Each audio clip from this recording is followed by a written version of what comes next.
Hozir biza avatarni stendiga keldik. Avatar deyiladi inglizchasida, lekin bizada avatar deyiladi. Avatar linkchi xitoychada. Bu yerda avatar 12.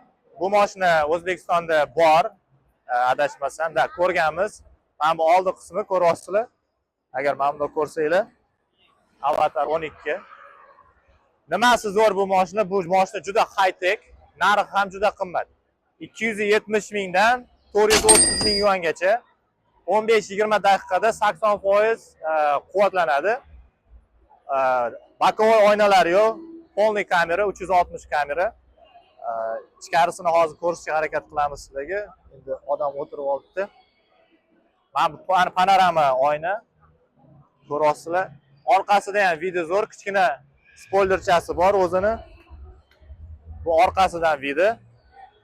Bagajini hozir ochsa bo'lar ekan, mana. Bagaji ham juda katta, ko'ryapsizlar, mana chuqurligini ko'ryapsizlarmi? Tagida nima bor? Zapaska menimcha yo'q. Faqat bitta nima balonda alishtirishgan nima bor. Aptechka agnishitilini qo'yasizlar o'zingizlar. Lekin juda chuqur bagajlik. Hozir mana bu ichkarisidan ko'rsatamiz. Balonni kattaligini ko'ryapsizlarmi? Do'ng'ib balon qo'yib qo'yibdi. Necha ekan bu? Sort. O'ta hozir Xitoyliklar o'tirg'izib qo'ydi, hozir o'tira olmayapmiz. Ya, juda qayman.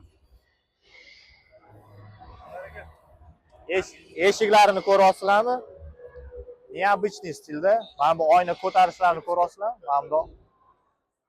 Bu yopiladi, ko'ryapsizlarmi? Eshik yopildi knopkada. Taqillatib yopish shart emas, mana knopkada ochadi, yopadi. Hozir menimcha ko'tar oynani o'chirib qo'ygan voditel. O'zi bilmayapti nima qilayotganini. Lekin yopilishini ko'ryapsizlar mana. Bitta yopamiz. Eshik yopiladi. Prisoskada. Все включено.